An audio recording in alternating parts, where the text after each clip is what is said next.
एक महिला जब स्कूल से अपने बेटे को लेने जाती है तभी अचानक कुछ बॉडीगार्ड्स उसे घेर लेते हैं। फिर एक अरबपति सीईओ कार से उतरता है और बच्चे को देखता है। वह झुककर कहता है, बेटा डैडी तुम्हें घर ले जाने आए हैं। सीईओ उन्हें अपने विला ले जाता है और बताता है कि 3 साल पहले एक नौकरानी को डांट दिया गया था, जिसके बदले में उसने उसके बेटे को कचरे के पास छोड़ दिया। अब जाकर उसे पता चला कि बच्चा एक महिला द्वारा पाल लिया गया है, लेकिन माँ और बेटे ने सालों साथ गुजारे थे, इसलिए सीईओ की दौलत और शब्द सब कुछ हल नहीं कर सकते थे। सीईओ ने डीएनए रिपोर्ट दिखाई और महिला को चेतावनी दी कि अगर बच्चा वापस नहीं किया तो अपहरण का केस कर सकते हैं। महिला जानती थी कि वो एक साधारण मॉम सेल्स गर्ल है और सीईओ का सामना नहीं कर सकती। दिल भारी करके उसने बेटे से माफी मांगी और वापस देने लगी। तभी बच्चा सीईओ को बुरा आदमी कहकर माँ की गोद में लौट आया। बेटे का लगाव देख सीईओ ने महिला और बेटे को साथ घर चलने को कहा। पड़ोसियों ने इसे लेकर बातें बनाई कि महिला किसी बड़ी मुसीबत में फंस गई है। सीईओ ने सफाई दी कि यह सिर्फ पति पत्नी का झगड़ा है। महिला ने पड़ोसियों से कहा कि वह इस आदमी को नहीं जानती, लेकिन कोई भी उस पर भरोसा नहीं कर रहा था। उसे ये नहीं पता था कि ये वही बच्चा है जो उसने सालों पहले उसी सीईओ के साथ हुए हादसे के बाद जन्म दिया था। एक दुर्घटना में वो सीईओ के करीब आ गई थी और उसे याद था उस आदमी के शरीर पर लाल जन्म चिन्ह था। बच्चा पैदा होते ही सीईओ के आदमी ने उसे उठा लिया था क्योंकि सीईओ को लगा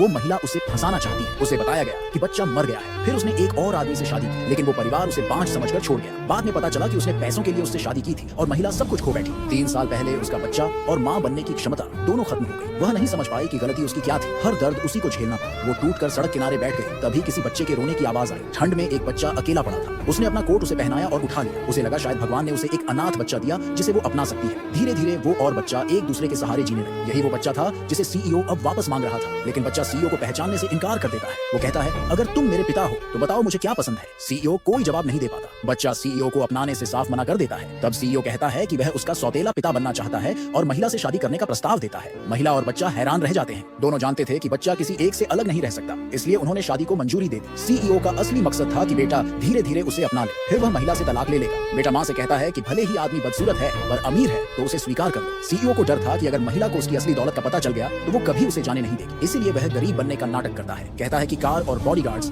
सब किराए के हैं। फिर वह अपने असिस्टेंट को इशारा करता है जो उसके झूठ में साथ देता है। जब सीईओ कहता है कि उसका खुद का घर नहीं है और अब वह महिला के साथ ही रहेगा तो बच्चा फूट फूट कर रो पड़ता है कि उसका नया पिता इतना गरीब कैसे हो सकता है। लेकिन महिला सीईओ की गरीबी से नहीं डरती। वह उसे अपने घर में रखने का फैसला करती है और यहीं से तीनों का एक अनोखा, जटिल और भावनात्मक सफर शुरू होता है।